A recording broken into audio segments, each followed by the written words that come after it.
अमनप्रीत, मुझे पता है मैं क्या कर रही हूँ। बट मैम, इतनी छोटी बात पे आप उन स्टूडेंट्स को। बात छोटी नहीं है, और भी वजह है। मैम, ऐसी कौन सी वजह है कि जो आप इतना एक्सट्रीम स्टेप ले रही है? No more questions.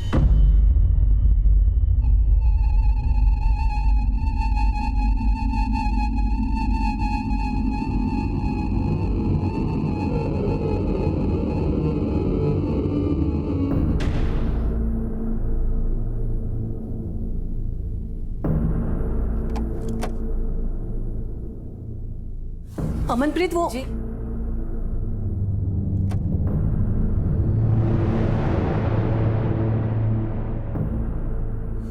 Rajesh, Rajesh, Rajesh. जी मैम। कहाँ थे तुम? ये किसने किया? जाओ जाके निकालो।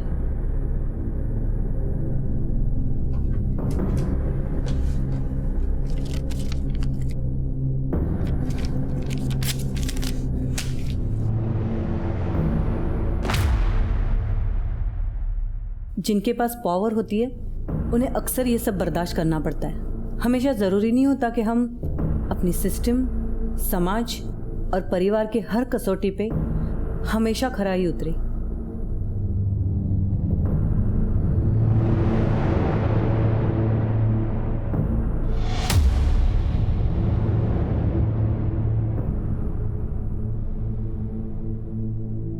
इतनी क्या इमरजेंसी थी जो मेरे घर आने तक का इंतजार नहीं कर सकते थे? क्यों? कॉलेज में आपने स्टूडेंट टीचर्स के अलावा अपने रिश्तेदारों पे आने पे पाबंदी लगा रखी है। बॉबी, तुम आजकल बहुत सरकास्टिक होते जा रहे हो। लगता है अपने चाचा से बहुत मिल रहे हो। हाँ, और वैसे भी चाचा जी सही कहते हैं, आपको सिर्फ गुलाम पसंद है। पर फिर भी मैं आपसे एक आखिरी बार रिक्वेस्ट कर रहा हूँ, प्लीज अपने बेटे के लिए एक सिफारिश कर दो please. Bobby, it's not possible. ये मेरे उसूलों के खिलाफ है और तुम। मॉम, नहीं सुनने मुझे आपके और एक्सप्लेनेशंस। हम हमेशा सबको खुश नहीं रख सकते, और कहते हैं जो अपने उसूलों से समझौता नहीं करते वो अक्सर अपने परिवार और समाज के बीच खुद को अकेला ही पाते हैं। जब अपने ही अकेला छोड़ दें तो अपना बेड़ा खुद उठाना पड़ता है, और अब मैं ठान चुका था वही करूंगा जो मुझे ठीक लगता है।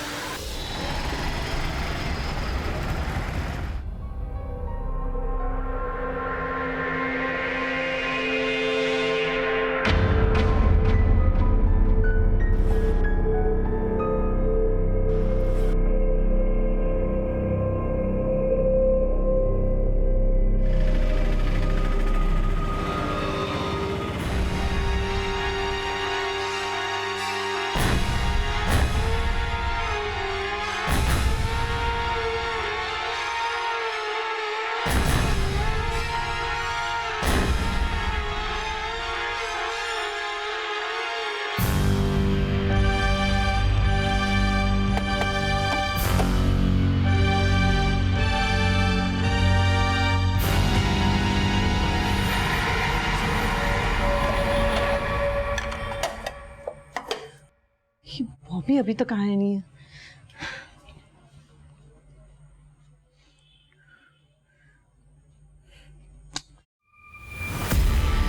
ये बॉबी बॉबी बॉबी, तुमने शराब पी है? आप भी है। Can't stop me now. How dare you?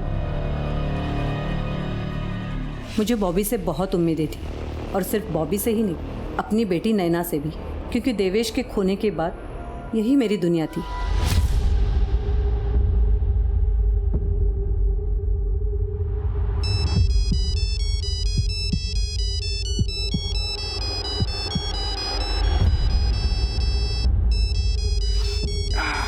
सुबह सुबह किसका फोन है? तुम्हारी ननन सुनीता का फोन है इस वक्त। हेलो।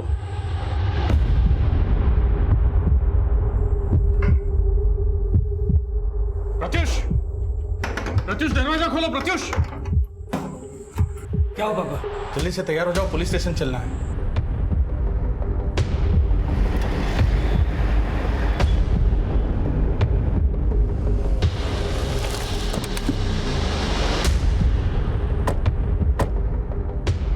मैम ये मेरा बेटा बॉबी है। कल रात 8 बजे से घर से गया है। अपना फ़ोन भी घर पे छोड़ गया था। अभी तक घर नहीं आया। कुछ बोल के गया था आपको?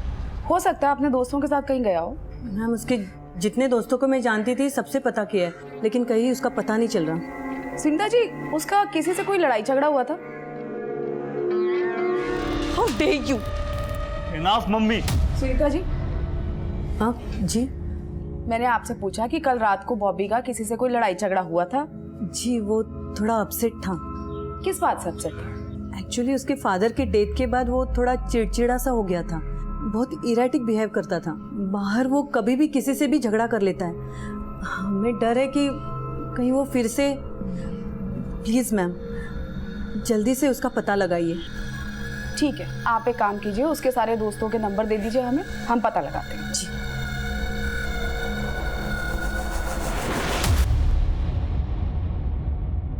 सुरेंद्र, एक काम करो, बॉबी का फोटो पेट्रोलिंग टीम को भेजो। हॉस्पिटल्स में भी पता लगाओ, उसके आस पड़ोस के लोगों से, उसके दोस्तों से पूछताछ करो। हो सकता है हमें कोई इन्फॉर्मेशन मिले। ठीक है मैम।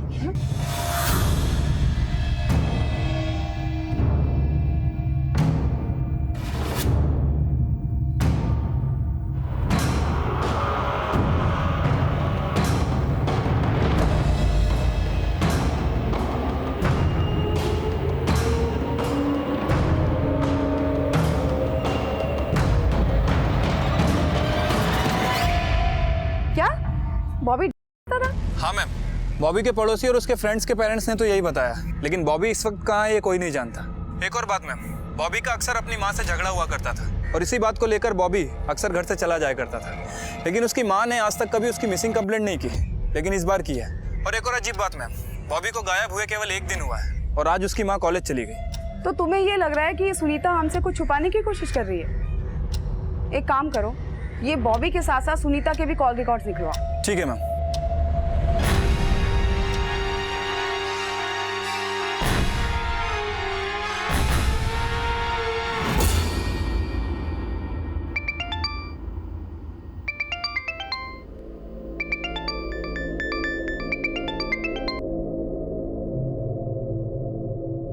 हेलो। मम्मी, बॉबी भैया मिले क्या? नहीं।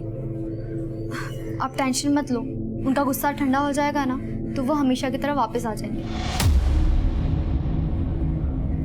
क्या हुआ मम्मा, आप कुछ बोल क्यों नहीं रहे हो?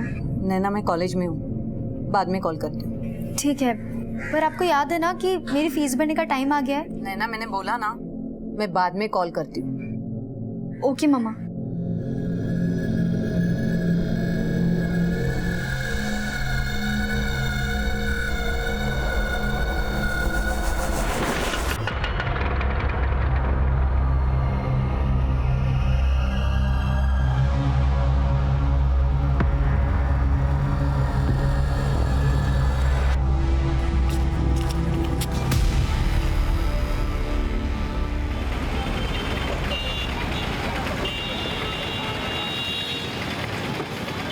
और पाजी क्या चल रहे हैं? सब बढ़िया बढ़िया बढ़िया। बॉबी, बॉबी पाजी आप इसे पकड़ के रखो, मैं देखता हूँ। ठीक है भाई। अरे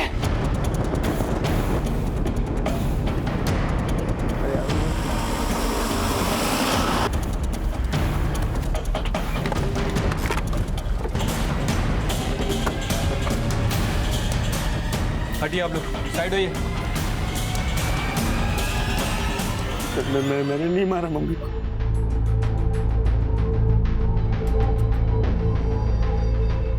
हम दोनों को गला काट के मारा गया। लेकिन तेरे पड़ोसी तो कोई और ही कहानी बता रहे कि तू यहाँ से भाग रहा था, उन्होंने देख लिया इसलिए तू यहाँ पे रुक गया, वरना तू तो 9 तो 11 हो जाता। तेरी सारी कुंडली निकाल ली है मैंने। पीता है और अपनी माँ के साथ झगड़े भी करता था। मैं मानता हूँ मम्मी मुझसे अपसेट थी, 2 दिन पहले उनसे झगड़ा करके गया था। मामा प्लीज मुझे जाने दो। कहीं नहीं जाएगा। नहीं रहना मुझे आपकी बंदिशों में।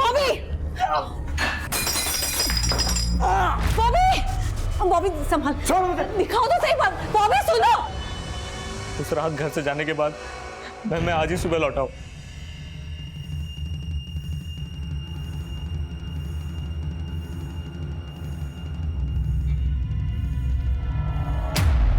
लौट के देखा तो घर का दरवाजा खुला हुआ था।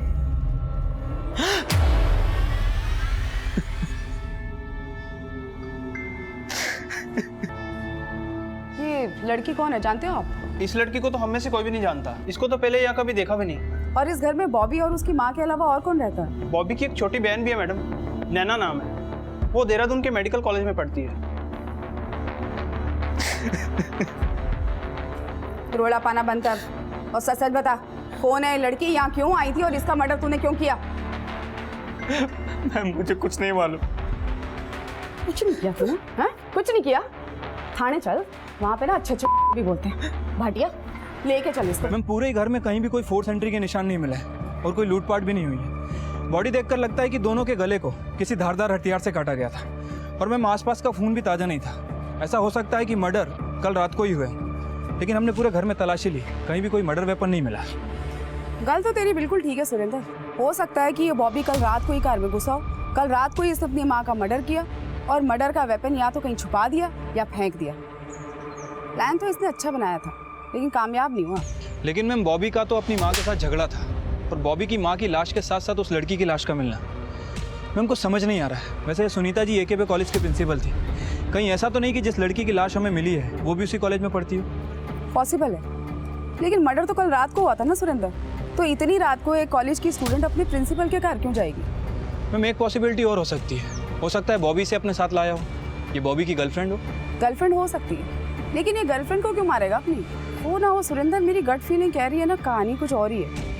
ये बॉबी हमसे ज़रूर कुछ छुपाने की कोशिश कर रहा है। एक काम करो, कॉलेज में जाके इस लड़की के बारे में पूछताछ करो और सुनीता की बेटी उससे भी पूछो। ठीक है मैम। दुग्गल घर को सील करो और पोस्टमार्टम के लिए भेजो लाशों को। Okay ma'am.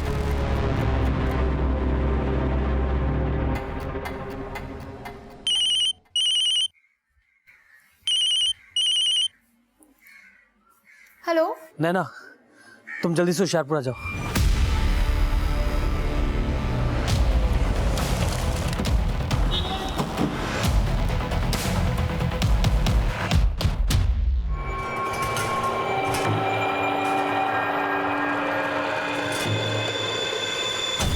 सर हमें तो बिलीव ही नहीं हो रहा है कि सुनीता मैम का मर्डर हो चुका है। हम खुद ही शॉक में हैं। हमें सुनीता मैडम के घर पे एक लड़की की बॉडी मिली थी।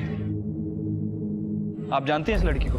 हाँ सर, ये तो गरिमा जैन है, इसी कॉलेज की स्टूडेंट है। लेकिन अगर ये इसी कॉलेज की स्टूडेंट है तो फिर सुनीता जी के घर पे क्या कर रही थी? सर वो तो पता नहीं। आइए सर, केबिन में बैठ के बात करते हैं।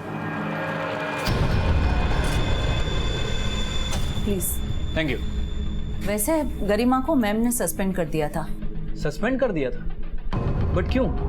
इन 7 लड़कियों को तुरंत सस्पेंड करो और इनको बोलो अपने पेरेंट्स को बुलाएं। जब तक इनके पेरेंट्स नहीं आते इनके हॉस्टल से बाहर निकलने में पाबंदी लगा दो। लेकिन मैम इन्होंने ऐसा क्या किया है कि आप इन्हें सस्पेंड कर रही है? ये लड़कियां रोज लेट आती है। मैम इतनी छोटी सी बात के लिए आप...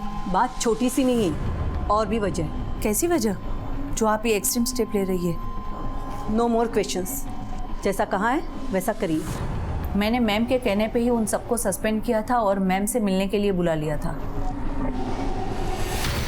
आप सबने अपने अपने पेरेंट्स को इन्फॉर्म किया? प्लीज़ मैम, हम आगे से कभी ऐसे... नो आर्ग्यूमेंट्स। आप सबने जो किया है वो मैं बिल्कुल बर्दाश्त नहीं कर सकती। और ध्यान रहे, जब तक आपके पेरेंट्स यहाँ नहीं आते हॉस्टल से कोई भी बाहर नहीं जाएगा। अंडरस्टैंड? आपने बताया कि लड़कियों को हॉस्टल से बाहर जाने की परमिशन नहीं थी, तो फिर ये गरिमा सुनीता जी के घर क्यों गई? हो सकता है उन्हें सस्पेंड ना करने की रिक्वेस्ट करने के लिए गई हो। अच्छा, ये गरिमा और बाकी की लड़कियों को वाकई लेट आने की वजह से सस्पेंड किया गया था या फिर बात कुछ और थी? हो सकता है बात कुछ और भी हो, लेकिन सुनीता मैम ने कभी कुछ साफ साफ नहीं बताया। हाँ, पिछले कुछ दिनों से बहुत अजीब तरीके से रिएक्ट कर रही थी और बहुत ज़्यादा चिड़चिड़ी भी हो गई थी और स्टूडेंट उन्हें तानाशाह करके बुलाते थे। अच्छा, कॉलेज में या हॉस्टल में सुनीता जी की किसी से कोई दुश्मनी थी? I mean, कोई ऐसा जो उन्हें बिल्कुल पसंद न करता हो? नहीं सर, सुनीता मैम को सब लोग बहुत पसंद करते थे। ये जो भी कुछ हो रहा था वो पिछले 20-25 दिन से ही चल रहा था। पहले तो मैम सबके साथ बहुत पोलाइटली बिहेव करती थी, लेकिन पिछले कुछ टाइम से वो बहुत ज़्यादा स्ट्रिक्ट हो गई थी। ठीक है, हमें गरिमा की फैमिली के बारे में सारी डिटेल्स चाहिए। और वो जो 6 लड़कियां जिन्हें सस्पेंड किया गया था वो अभी कहाँ पे हैं? फिलहाल तो अभी हॉस्टल में है। हम उनके पेरेंट्स के आने की वेट कर रहे थे। ठीक है, हमें उसे मिलना है। एक बात और बताइए, जो सुनीता जी का बेटा है बॉबी, इसका गरिमा या कॉलेज में किसी और से भी बोलचाल थी? हाँ, वो कभी कभी कॉलेज आता था, पर मुझे ये नहीं पता कि उसकी किसी के साथ बातचीत थी या नहीं। सुनीता ने गरिमा के साथ साथ 6 और लड़कियों को कॉलेज से सस्पेंड किया था, लेकिन वजह क्या थी? मैम, वाइस प्रिंसिपल ने बताया कि गरिमा और बाकी की 6 लड़कियां अक्सर हॉस्टल में लेट आया करती थी। इसी वजह से सुनीता जी ने उन्हें सस्पेंड कर दिया। बस इसी वजह से सस्पेंड कर दिया? मैम, हो सकता है कि वजह कुछ और भी हो, लेकिन वाइस प्रिंसिपल को पता नहीं है। और मैंने इस मामले में उन लड़कियों से भी पूछताछ की। मैम, उन लड़कियों से बात करके भी लग रहा था कि उन्हें लेट आने की वजह से नहीं बल्कि किसी और वजह से निकाला गया, लेकिन किसी ने कुछ साफ साफ नहीं बताया। वो तो ठीक है सुरेंद्र, लेकिन इस वजह का गरिमा और सुनीता के मर्डर से क्या कनेक्शन हो सकता है? जबकि सुनीता ने गरिमा को कॉलेज से सस्पेंड किया था। यहाँ तक कि तुम ये कह रहे हो कि सुनीता ने गरिमा के हॉस्टल से बाहर निकलने पे भी पाबंदी लगाई हुई। मैडम जी, पाबंदी तो लगा रखी थी, लेकिन ये भी हो सकता है कि गरिमा सुनीता जी से चुपके मिलने गई हो। वैसे मैंने इस मामले में गरिमा के एक क्लोज फ्रेंड से बात की। उसने बताया कि गरिमा हॉस्टल के बाहर कोई पार्ट टाइम जॉब किया करती थी, शाम को 5 बजे से रात के 10 बजे तक। सर, गरिमा की फैमिली की फाइनेंशियल हालत कुछ ठीक नहीं थी, इसलिए वो पार्ट टाइम जॉब करती थी। हाँ, लेकिन गरिमा की तो हॉस्टल से बाहर जाने पे पाबंदी थी, फिर वो बाहर कैसे गई? सर, वो सब तो मुझे नहीं पता है। शायद वो मैम से माफ़ी मांगने गई होगी कि वो उसे सस्पेंड ना करें। पार्ट टाइम जॉब 5 बजे से लेकर रात को 10 बजे तक? ऐसी कौन सी पार्ट टाइम जॉब करती थी जिसके बारे में किसी को जानकारी नहीं थी? पता नहीं मैम, वैसे मैंने गरिमा की मदर को बुला लिया है, वो भोपाल से आ रही हैं। हो सकता है कि उन्हें पता हो। मैडम जी, बॉबी और सुनीता जी की कॉल रिकॉर्ड्स हैं। ये बॉबी का नंबर 2 दिन बंद था। हाँ, उसकी माँ बता रही थी ना कि फ़ोन कार पे छोड़ के गया था। वैसे पता चला था कहाँ वो 2 दिन? मैडम जी, पता लगवा रहा हूँ। वैसे सुनीता जी के मर्डर से पहले उन्हें आखिरी कॉल उनकी बेटी नैना ने किया था। नैना आ गई वो देहरादून से? जी मैडम जी, मैंने उसको थाने बुलवा लिया है। नैना, तुम्हारी मम्मी के साथ साथ तुम्हारी मम्मी के कॉलेज की स्टूडेंट गरिमा का मर्डर भी तुम्हारे घर पे ही हुआ। क्या इस कुड़ी का तुम्हारे घर पे आना जाना था? नहीं मैम, मैं इस लड़की के बारे में कुछ नहीं जानती। हो सकता है ये बॉबी की गर्लफ्रेंड हो। मुझे नहीं लगता कि उनकी लाइफ में कोई लड़की थी। और मैं मानती हूँ कि बॉबी भैया मम्मा से अपसेट थे, लेकिन वो उन्हें कभी भी... लेकिन ऐसी क्या वजह थी कि वो अपसेट था? पापा एग्रीकल्चर डिपार्टमेंट में गवर्नमेंट ऑफिसर थे। पापा की डेथ के बाद बॉबी भैया ऐसा चाहते थे कि पापा की जगह उनको कंपेंसेट अपॉइंटमेंट मिल जाए, लेकिन भैया ने कभी भी अपना ग्रेजुएशन कंप्लीट नहीं किया। भैया चाहते थे कि मम्मा उनकी जॉब के लिए सिफारिश करें, पर मम्मा के असूलों के खिलाफ थी ये सब चीज़ें। पर बॉबी भैया को ऐसा लगता था कि मम्मा उनकी जगह प्रत्युष भैया को जॉब लगवा देगी। ये सब बातें बॉबी के दिमाग में बॉबी के चाचा ने डाली हुई थी। जी हाँ मैम, मेरी खुद की मेडिकल की शॉप है। अब आप ही बताइए कि फूफा जी की जगह मुझे गवर्नमेंट जॉब कैसे मिल सकती है? बॉबी को गलतफहमी हो गई थी और उसकी गलतफहमी गुस्से में बदल गई। नैना, तुम्हारी मम्मी की डेथ से पहले तुम्हारी आखिरी बार उनसे फ़ोन पे कब बात हुई थी और क्या बात हुई थी? मेरी उनसे बात बॉबी भैया के बारे में ही हो रही थी। हाँ बोलो नैना। मम्मा, बॉबी भैया घर वापस आए क्या? मैं तेरे चाचा के घर आई हूँ, बाद में कॉल करती हूँ, ठीक है? मम्मी चाचा के घर पे कभी नहीं जाती थी, उनकी बोलचाल भी बंद थी। ऐसी कौन सी बात थी जो आपस में बनती नहीं थी उनकी? मैं बताता हूँ। क्या है कि मेरी बहन और उसके देवर के बीच में हमेशा से प्रॉपर्टी को लेकर झगड़ा चल रहा था। मेरी बहन और उसके हस्बैंड जिस घर में रहते थे, उनकी जो ज़मीन थी सब पर वो अपना हक जता रहा था, जबकि वो पुश्तैनी प्रॉपर्टी नहीं थी मैम। वो मेरी बहन और उसके हस्बैंड ने अपनी मेहनत से बनाई हुई थी। तो आप ये कहना चाहते हैं कि सुनीता का मर्डर उसके देवर ने किया? मैडम, मेरी बेटी ने किसी का क्या बिगाड़ा था जो उसकी जान ले ली? बहन जी, शांत हो जाइए। हम पता लगाने की कोशिश कर रहे हैं, लेकिन हमें ये पता चला है कि गरिमा अपने कॉलेज के साथ साथ कोई पार्ट टाइम जॉब भी करती थी। हाँ मैडम, काफी साल से उसके पिताजी बिस्तर पे है, एक छोटा भाई भी है, वो पढ़ रहा है। इसी मजबूरी में वो जॉब कर रही थी। लेकिन वो जॉब कहाँ करती थी? ये तो उसने हमें नहीं बताया। सुनीता पुरी और उसकी स्टूडेंट्स गरिमा जैन के दोहरे हत्याकांड में अब ये पता लगाने की कोशिश की जा रही थी कि गरिमा पार्ट टाइम जॉब कहां करती थी। सुनीता द्वारा कॉलेज की 7 स्टूडेंट्स को सस्पेंड करने की असल वजह क्या थी? गरिमा की लाश सुनीता के साथ मिलने का क्या राज था? ये सब कुछ अभी रहस्य बना हुआ था। बॉबी को जमानत पर रिहा कर दिया गया था और इस दोहरे हत्याकांड में बॉबी के चाचा राजेश पुरी की भूमिका को भी खंगाला जा रहा था। मैडम, मैं मानता हूँ कि सुनीता भाभी से मेरी कुछ ज्यादा बोलचाल नहीं थी, लेकिन उनके मर्डर से मेरा कोई लेना देना नहीं है। सिर्फ बोलचाल ही बननी थी। आपके और सुनीता के जायदाद को लेकर भी झगड़े थे, और जिस रात सुनीता का मर्डर हुआ उससे ठीक 4 घंटे पहले वो आपके घर आपसे मिलने आई थी। क्यों? दरअसल 1 महीने बाद मेरी बेटी की शादी है, तो इनविटेशन देने के लिए मैं भाभी जी से मिलना चाहता था, इसीलिए मैंने उनको फ़ोन किया था। लेकिन भाभी ने मुझे फ़ोन पे बोला कि वो खुद मेरे घर आ रही हैं। उस रात 7 साढ़े 7 बजे वो मेरे घर आई थी। अरे भाभी जी, नमस्ते नमस्ते, बैठिए ना। आपकी देवरानी और भतीजी शादी की शॉपिंग के लिए बाहर गए हुए हैं।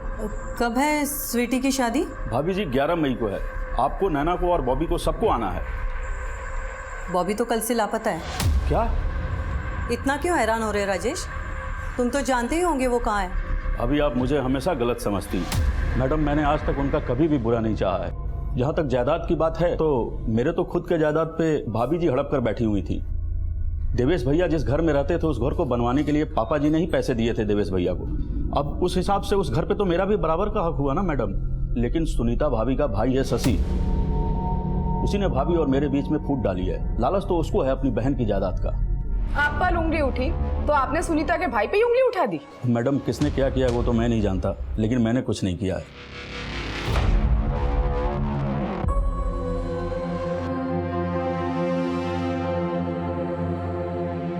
नैना, मैं इसको समझा समझा के थक गई हूँ। इसको रिहैब भेजना ही पड़ेगा।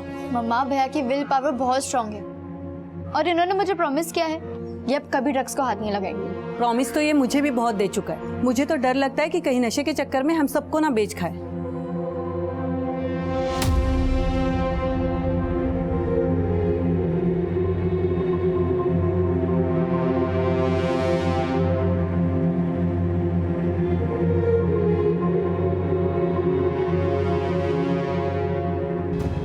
मैम। हाँ सुरेंद्र। सुनीता जी और गरिमा की पोस्टमार्टम रिपोर्ट। मैम, रिपोर्ट के हिसाब से दोनों का मर्डर 16 अप्रैल की रात तकरीबन 11 बजे के आसपास का है और मैंने चेक भी किया है। 17 अप्रैल को बॉबी को हरिद्वार की बस से उतरते हुए देखा गया था। इसका मतलब बॉबी मर्डर के बाद कार पहुंचा है। लेकिन ये गरिमा तो सुनीता के साथ रात से थी ना, और अपने हॉस्टल से निकली है शाम को 5 बजे। और नैना का ये कहना है कि उसकी सुनीता से बात तकरीबन शाम को 7 बजे हुई थी जब वो अपने चाचा के कार पे थी। सुरेंद्र, अब पता हमको ये करना है कि शाम को 5 बजे से लेकर रात को 11 बजे तक ये दोनों कहाँ गई, और जब ये दोनों मिली तो इनके साथ कौन था।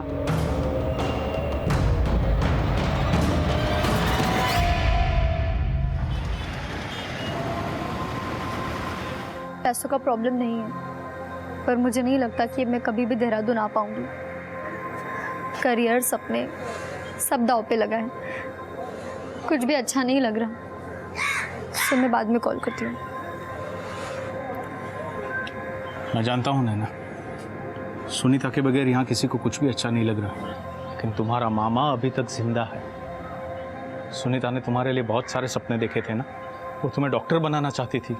उसका वो सपना तुम जरूर पूरा करोगी। पर मामा, मुझे नहीं लगता कि अब मैं आगे पढ़ पाऊंगी। अगर तू भी बॉबी की तरह पढ़ाई छोड़ देगी तो सुनीता की आत्मा को कितना दुख होगा। ऐसा नहीं बोलते बेटे।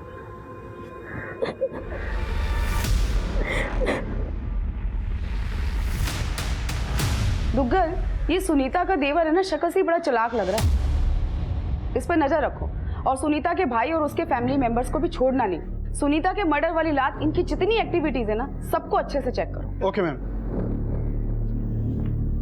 मैम। हाँ सुरेंद्र। जिस रात सुनीता जी और गरिमा का मर्डर हुआ, गरिमा हॉस्टल से निकलने के बाद एक एरिया के सीसीटीवी फुटेज में कैप्चर हुई है। ये वहाँ का फुटेज है।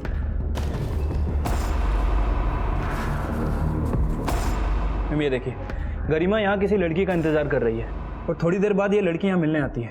ये फुटेज 9 बजे के आसपास का है। मैम, इस लड़की की शक्ल ठीक से दिख नहीं रही है, लेकिन देखने में गरिमा की हम उम्र ही लग रही है। सुरेंद्र, ये लड़की उन्हीं 6 लड़कियों में से हो सकती है जिनको कॉलेज से सस्पेंड किया गया था। नहीं मैम, ये लड़की उन 6 लड़कियों में से नहीं हो सकती, क्योंकि उस रात बाकी की 6 लड़कियां हॉस्टल में ही थी। मैम, ये लड़की कोई और ही है। हो सकता है इस लड़की से मिलने के बाद गरिमा सुनीता जी के घर गई हो, या ये पॉसिबिलिटी भी हो सकती है कि इसी लड़की का कनेक्शन सुनीता जी और गरिमा के मर्डर से हो। वो तो ठीक है सुरेंद्र, लेकिन आखिर ये लड़की है कौन? इसका कनेक्शन सुनीता के कॉलेज से है या फिर गरिमा की पार्ट टाइम जॉब से? पार्ट टाइम जॉब से इसका कनेक्शन हो सकता है, लेकिन गरिमा कहाँ जॉब करती थी हमें कुछ पता नहीं चला। लेकिन मैम, सुनीता जी के बारे में एक इन्फॉर्मेशन हाथ लगी है। जब मैंने उनका मेल बॉक्स चेक किया तो पता चला कि उनकी हत्या के 2 दिन पहले सुनीता जी ने शिक्षा विभाग के सचिव को अपॉइंटमेंट किया था। और मैम ये देखिए, इस मेल में सचिव ने रिप्लाई भी किया था। 17 अप्रैल को सुनीता जी शिक्षा विभाग के सचिव से मीटिंग करने वाली है और 16 अप्रैल की रात को ही सुनीता और गरिमा का मर्डर हो जाता है। कहीं इस डबल मर्डर का कनेक्शन इस 17 अप्रैल को होने वाली सचिव की मीटिंग से तो नहीं है? आखिर ऐसी कौन सी वजह होगी जो सुनीता शिक्षा विभाग के सचिव से मिलना चाहती थी? मैंने इस मामले में कॉलेज की वाइस प्रिंसिपल से भी बात की है। उन्हें इस मीटिंग के बारे में कुछ नहीं पता। हो सकता है कि सुनीता उनको कुछ बताना ही नहीं चाहती हो, या ये भी हो सकता है कि वो लोग हमसे कुछ छुपाने की कोशिश कर रहे हो। सुरेंद्र, एक काम करो, सुनीता के कैबिन को अच्छे से चेक करो। हो सकता है हमें वहाँ पे कोई ऐसा डॉक्यूमेंट मिले जिससे कि इस कहानी की असल वजह पता चले। तब तक मैं शिक्षा विभाग के सचिव से बात करने की कोशिश करती हूँ और ये जानने की कोशिश करती हूँ कि आखिर ऐसी कौन सी वजह थी जो सुनीता शिक्षा विभाग के सचिव से मिलना चाहती थी। ठीक है मैम।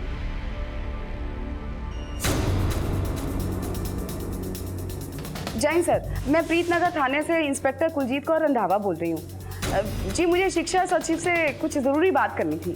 जी, वो AKB कॉलेज की प्रिंसिपल सुनीता पुरी और उसी कॉलेज की स्टूडेंट गरिमा जैन के मर्डर के सिलसिले में कोई बात थी जी।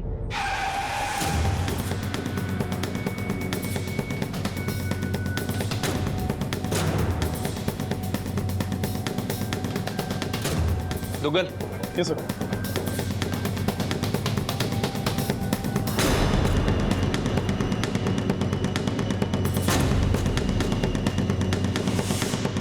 सर, बाकी सारे डोर तो खुले हुए हैं, ये एक डोर नहीं खुल रहा है। भाटिया सर, चाबी वाले को बुलाओ।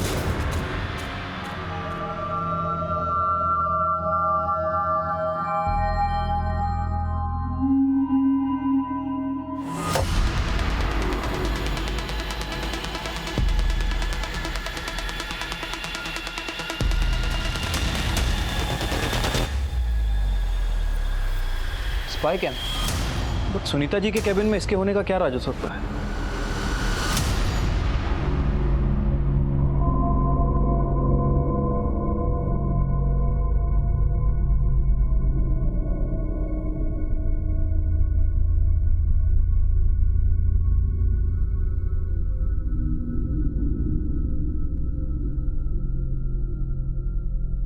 मम्मा आपको बोलती रही नशा मत करो मत करो। आपने तो उनकी कसम भी खाई थी ना कि नशा नहीं करोगे, फिर भी कसम तोड़ दी। मैंने उनकी कसम तोड़ी, तभी तो वो हमें छोड़ के चले गए। I'm sorry नैना, मुझे उन्हें अकेले छोड़ के जाना नहीं चाहिए था। अगर मैं वहां होता तो। भैया, मैं नहीं जानती सच क्या है, लेकिन जिसने भी मम्मा को मारा है ना, मैं उसे कभी माफ नहीं करूंगी। मैम, सुनीता जी के कैबिन में कोई भी सस्पिशियस डॉक्यूमेंट नहीं मिला है, लेकिन ये जो स्पाई कैम मिला था, इसके पीछे क्या कहानी हो सकती है कुछ समझ नहीं आ रहा।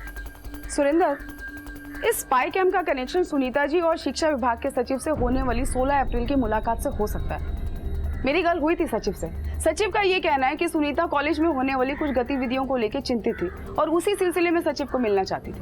मैम, हो सकता है कि सुनीता जी कॉलेज से जुड़ा हुआ कोई ऐसा राज जानती हो जो उनके मर्डर का कारण बना हो। सुरेंदर, कहीं ऐसा तो नहीं कि इस स्पाई कैम का इस्तेमाल उन गतिविधियों को रिकॉर्ड करने के लिए किया गया हो जिसको लेकर सुनीता सचिव से मिलना चाहती थी? लेकिन मैम, हमें सुनीता जी के ऑफिस में कोई भी रिकॉर्डेड फुटेज नहीं मिली है। या एक पॉसिबिलिटी ये भी हो सकती है कि उन फुटेज को सुनीता जी के मर्डर के बाद गायब कर दिया गया हो। सुरेंदर, अगर तुम्हें याद हो, सुनीता के मर्डर वाले दिन उसके कार का सामान इधर उधर फैला हुआ था। हो सकता है कि ये रिकॉर्डेड फुटेज उसके कार पे ही हो और किसी ने उसे ढूंढने की कोशिश की हो। मुझे लगता है कि उसके कार को एक बार दोबारा सर्च करना चाहिए। हो सकता है हमने कुछ मिस कर दिया। ठीक है मैम।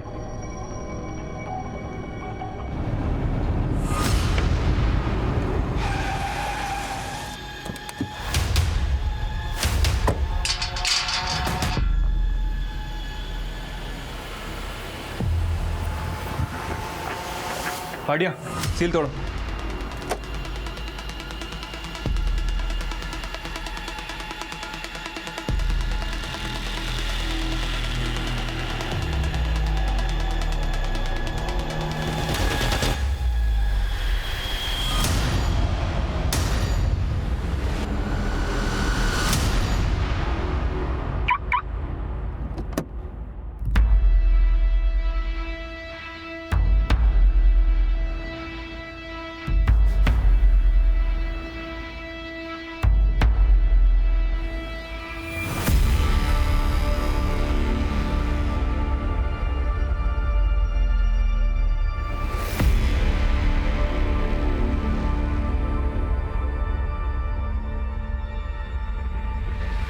अरे तुम टेंशन मत लो, ऐसी थोड़ी किसी के पास भेज देंगे तुम्हें।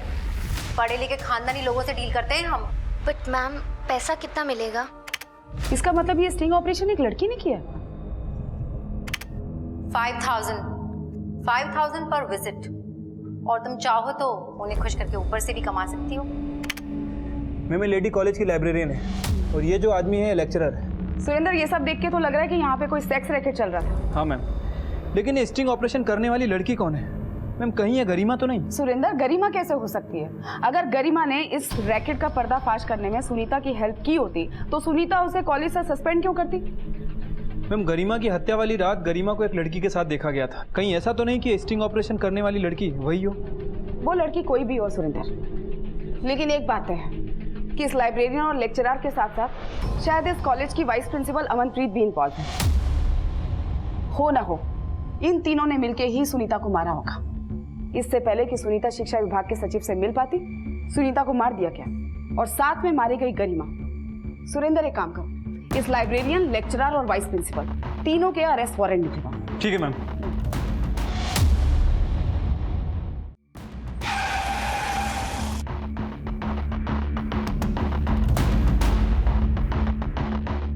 बिलीव मी, मैं इस सब में इन्वॉल्व नहीं हूँ। मैं तो खुद सकते में हूँ कि हमारे कॉलेज में ये सब हो रहा था। वाइस प्रिंसिपल हैं आप कॉलेज की, आपकी हेड सुनीता जी को सब कुछ पता था। ऐसा तो हो नहीं सकता कि आपको पता ना हो। सुनीता जी को मारने की प्लानिंग भी आपने की थी ना? प्लीज मेरा यकीन कीजिए, मेरा इस मर्डर और सेक्स रैकेट से कोई लेना देना नहीं है। मैम, हम मान देंगे हम सेक्स रैकेट चलाते थे, पर हम सच कह रहे हैं, हमने किसी को भी नहीं मारा। हम सच कह रहे हैं, हमें तो ये भी नहीं मालूम था कि हमारा स्टिंग ऑपरेशन किया गया था। ये स्टिंग ऑपरेशन भी उन्हीं लड़कियों में से किसी ने किया होगा जिनको तू फंसाने की कोशिश करती है। बता, कौन थी वो लड़की? मैम, हमें तो कई लड़कियां मिलने आती थी, समझ ही नहीं आ रहा कि कौन थी वो। तू बता, कौन थी वो लड़की? मैनू नहीं पता। तेनू नहीं पता? एक एक लड़की की लिस्ट चाहिए मुझे, सबके नाम दे।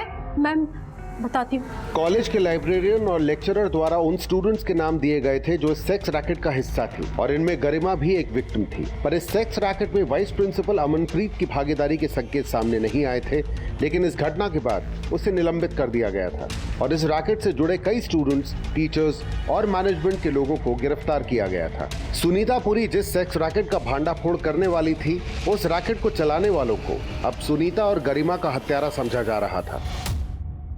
हमें ये तो पता चल गया कि ये लोग सेक्स रैकेट में इन्वॉल्व हैं, लेकिन गरिमा और सुनीता के मर्डर चार्जेस के लिए हमें थोड़े और सबूत इकट्ठे करने होंगे और इसमें हमारी मदद उस स्टिंग ऑपरेशन वाली लड़की कर सकती है। लेकिन मैम, वो लड़की कौन है? सुनीता के कॉल रिकॉर्ड से उसके बारे में कुछ पता नहीं चला है और ना ही उस लड़की के बारे में जिसे गरिमा के मर्डर वाले दिन गरिमा के साथ देखा गया था। मैम, हो सकता है कि उस लड़की का भी मर्डर हो गया हो सकता है सुरेंद्र, लेकिन ये भी तो हो सकता है ना कि इन लोगों की गिरफ्तारी के बाद वो लड़की हमको कांटेक्ट करने की कोशिश करे। कुछ भी करके हमको उस लड़की को ढूंढना है। और हाँ, सेक्स रैकेट से जुड़े जितने भी लोग हैं, सबके कॉल रिकॉर्ड्स, एक्टिविटीज अच्छे से चेक करो। हो सकता है कि उन्होंने किसी सुपारी किलर से ये काम करवाया हो। हमें हर पॉसिबिलिटी को खंगालना होगा। पुलिस उस सेक्स रैकेट से जुड़े लोगों के साथ साथ गरिमा और सुनीता से जुड़े हर इंसान को खंगाल रही थी, लेकिन स्टिंग ऑपरेशन करने वाली वो लड़की कौन होगी, ये अब भी रहस्य बना हुआ था।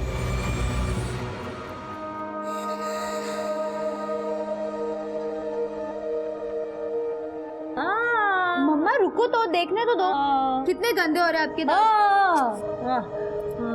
सारी डॉक्टरी क्या मेरे ऊपर ही निकालेगी? अब बता, क्या दिखाई दिया? पूरा ब्रह्मांड था अंदर। क्या बात है, बड़े बड़े डायलॉग मारने लगी है। देखो मम्मा, आप मेरी पेशेंट हो तो चलो मेरी फीस निकालो, और हाँ, कोई बहाना नहीं चलेगा। अच्छा बाबा, ठीक है।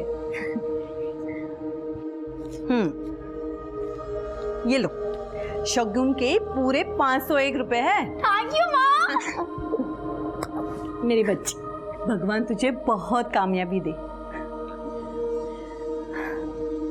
बस मुझे बॉबी की बहुत फिक्र हो रही है। पता नहीं भगवान उसे कब सद्बुद्धि दे। सब ठीक हो जाएगा मम्मा, उनको भी आपकी बहुत फिक्र रहती है। लेकिन वो चल तो अपने चाचा के नक्शे कदम पे रहा है ना।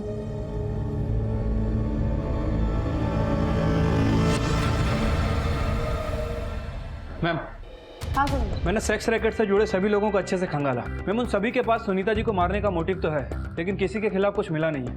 मैम, सभी के कॉल रिकॉर्ड चेक किए, सभी की एक्टिविटीज़ को चेक किया, लेकिन ऐसी कोई लीड हाथ नहीं लगी है जिससे प्रूफ हो सके कि जिस रात सुनीता जी का मर्डर हुआ, इनमें से कोई आसपास था और ऐसा कोई बंदा भी नहीं मिला जिसे इन लोगों ने हायर किया। सुरेंद्र, गरिमा की पर्सनल लाइफ में उसका मर्डर करने वाले का हमें कोई मोटिव नहीं मिला, लेकिन एक बात तय है, जिसने सुनीता को मारा उसी ने गरिमा को मारा, और सुनीता को मारने वाला उसके कॉलेज का ही नहीं, उसका फैमिली का मेंबर भी हो सकता है। मैम, मुझे लग रहा है कि इस डबल मर्डर का कनेक्शन कहीं ना कहीं उस सेक्स रैकेट से है। मैम वो बात अलग है कि अभी तक सेक्स रैकेट के बारे में हमें पूरी इन्फॉर्मेशन नहीं मिली है और ना ही उस लड़की के बारे में पता चला है जिसने वो स्टिंग ऑपरेशन किया था। सुरेंद्र, कातिल कितना ही शातिर क्यों ना हो, कोई ना कोई सुराग तो जरूर छोड़ देता है। एक काम करते हैं, सब कुछ फिर से रिविजिट करते हैं, शायद हमसे कुछ मिस हुआ।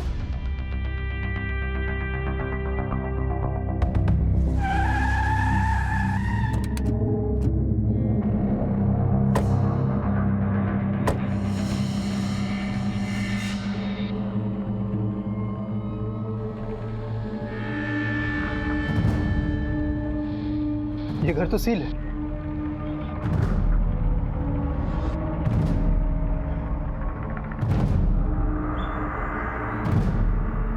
भाई साहब सुनना। जी सर। ये सुनीतापुरी का घर है ना? जी सर। तो इसका घर सील क्यों?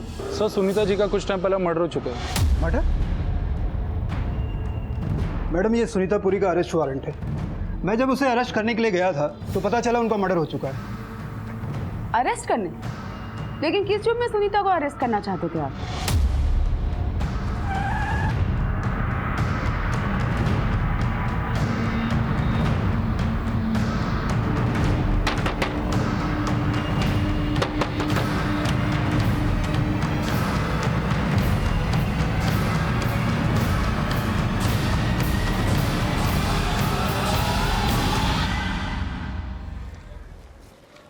डेढ़ साल पहले प्रत्युष साहनी ने एलएमसी बैंक से 20 लाख का लोन बिजनेस के लिए लिया था और उसकी गारंटर सुनीतापुरी थी।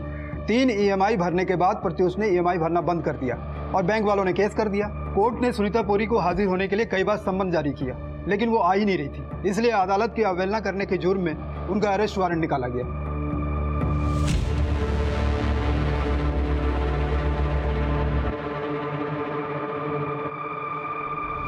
रात 10 बजे जब तू अपनी केमिस्ट शॉप बंद करके निकल रहा था ना, तब तूने सफेद रंग की शर्ट पहनी हुई थी जो कि एक सीसीटीवी फुटेज कैमरा में कैप्चर हुई है। दुग्गल दिखा इसको। और रात 12 बजे जब तू अपने घर की ओर लौट रहा था तब तूने गुलाबी रंग की टी शर्ट पहनी हुई थी जो दूसरे सीसीटीवी कैमरा में कैप्चर हुई है। चला पता कि तूने सुनीता को क्यों मारा?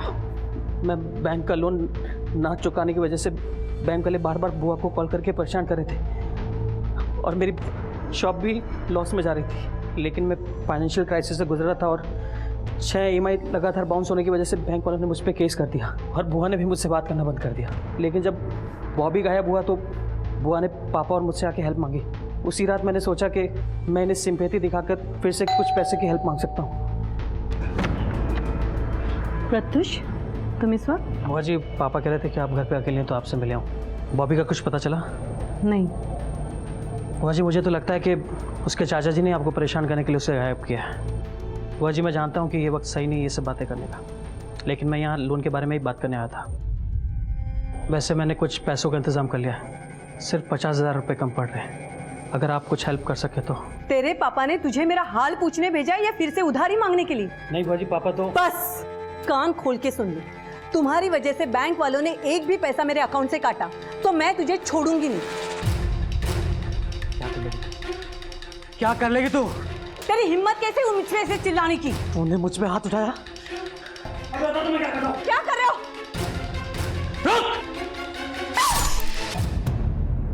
मैं कुछ सोच पाता तभी वहां पर वो लड़की आ गई। सुनीता मैम,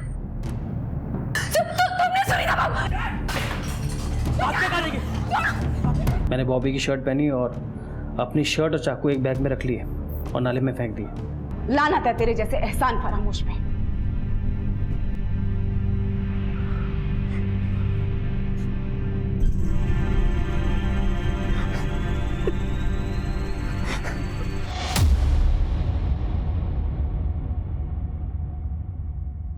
मैम, जिस लड़की ने सुनीता जी के कहने पर वो स्टिंग ऑपरेशन किया था उसने आपके लिए अज्ञात लेटर भेजा है। अज्ञात लेटर? महोदया, मैं बहुत आभारी हूँ कि आपने उस सेक्स रैकेट का भांडाफोड़ किया जिसके लिए मैं और सुनीता मैम कोशिश कर रहे थे। मैं गरिमा को भी अच्छे से जानती थी, उसे बहुत पछतावा था कि वो मैम से मिलकर माफी मांगना चाहती थी और हमारे कहने पर गवाह बनने को भी तैयार थी। मेरे ही कहने पर सुनीता मैम ने उसको उस रात मिलने के लिए बुलाया था, लेकिन मैम के साथ उसका भी मर्डर हो गया। मैम बहुत अच्छी थी, उन्होंने हमेशा सही का साथ दिया और ज़रूरतमंदों की मदद की। मैं उम्मीद करती हूँ कि आप उन कातिलों को कड़ी से कड़ी सजा दिलाएंगे। फिलहाल मैं अपनी पहचान छुपा के रखना चाहती हूँ, लेकिन हिम्मत हुई तो एक ना एक दिन आपसे आकर जरूर मिलूंगी।